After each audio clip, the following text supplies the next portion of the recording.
all, welcome to Untitled Hub.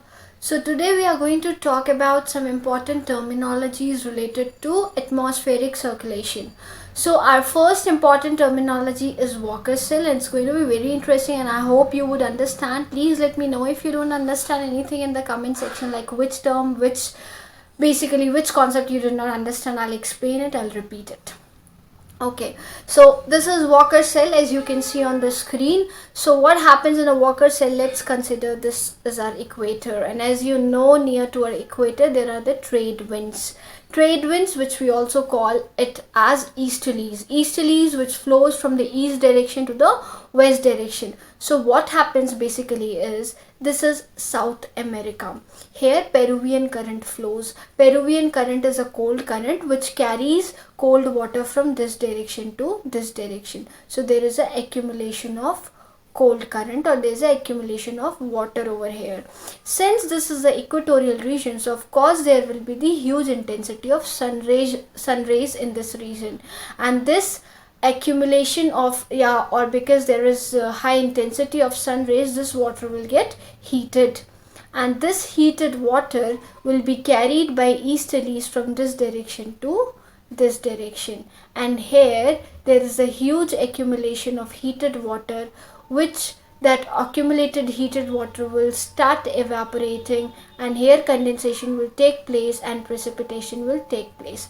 After precipitation takes place, that cold dry air doesn't have a space to go upside because of the presence of tropopause, so it will go either in this direction or in this direction. So when it goes to this direction, it will, since the void was created already because that was carried by the easterlies to this direction, and this will come down to fill the void, and this is how the complete Walker cell is formed between Eastern Pacific Ocean and Western Pacific Ocean. So this is how the Walker cell is formed, and I hope you have understood this. So next we are going to talk about some extension of this Walker cell, which is referred to as La Nina. So let's go to the next slide, which is this one, and it talks about La Nina. So please don't go with the name that here normal condition is written. So what happens in La Nina is, the speed of easterlies is going to be very high. Since the speed is going to be very high, it will carry the huge amount of heated water from this direction, from this direction. There will be more heated water which will start evaporating, and again condensation will take place as usual. After precipitation, the dry air will come here, it will also go here. So there is a strengthened low pressure at the time of La Nina because of the higher speed of easterlies. Next question should come to your mind, that what's the effect of La Nina on Indian monsoon? It's again a very interesting thing for you to understand what happens. Basically, let's consider this is our India, and this is Indian Ocean, and this is Madagascar region. As you know, Madagascar is containing already very high pressure. It's already a high pressure zone because of the winds being carried from the Mediterranean region to this region, and since here after precipitation the dry wind will go to this direction and this direction as well. Since the wind is coming from this direction also, and it is coming from this direction also, after collision there is no space, and it will create the Madagascar region more high pressure region. So basically the high pressure region will be strengthened near the Madagascar at this time. Since Indian Ocean region is a low pressure zone, and this is high pressure zone, strengthened high pressure zone, and this moisture laden winds will be carried from this direction to this direction, and which will create more monsoon in the Indian region at the time of La Nina. This is what it is. This is what the La Nina is. So La Nina in a layman language is basically the low pressure zone in the Western Pacific region, and the effect of it on Indian monsoon is that it will increase the Indian monsoon during La Nina. So next topic related to it is El-nino.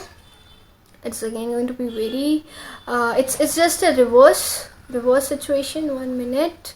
So okay, so this is a diagram which is representing El-nino. So what happens in El-nino is the difference between La Nina and El-nino is the speed of easterlies is going to be low this time. Since the speed is very low, so the heated water, instead of coming from this direction to this direction, will start coming from this direction. So there will be huge accumulation of heated water in this region, and this huge accumulation again will start evaporating. After evaporation, condensation will take place, precipitation will take place. That dry wind will be taken from here to here and will come down to fill this one. So what is happening? It's just the reverse of the Walker cell that we have studied above. So what happens here is there will be more high pressure in the Western Pacific region and the low pressure in the Eastern Pacific region. So this is a little bit different, and it's going to be very interesting for you to know about the Indian Ocean. What happens to the Indian monsoon at this time of El-nino. So this is high pressure zone, and this is again a high pressure zone at Madagascar. So of course there will be no wind to come from this side, only the winds to come from this side. Of course monsoon will happen, that usually happens, but it won't increase this time because this high pressure is not strengthened this time. So the difference between El-nino and La Nina is with respect to the pressure creation at the Western Pacific Ocean.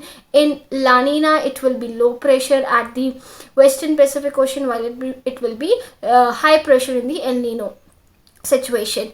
And Indian monsoon will increase during the La Nina situation, and it's going to be decreased in El-nino situation. So this is what the differences between the El-nino and La Nina and what the Walker cell is. I hope you have understood, and we are going to continue this topic in our next video, in which we will discuss about the Indian Ocean dipole, which is just the extension of this topic, and it's going to be very interesting. I hope you have understood. Please let me know if you have not understood anything related to it. I can repeat that same in the next video, and please hit like, subscribe to my channel to know, or if you want really the next part of this video, which will be about Indian Ocean dipole and other related terminologies related to atmospheric circulation. Okay, thank you. Bye bye.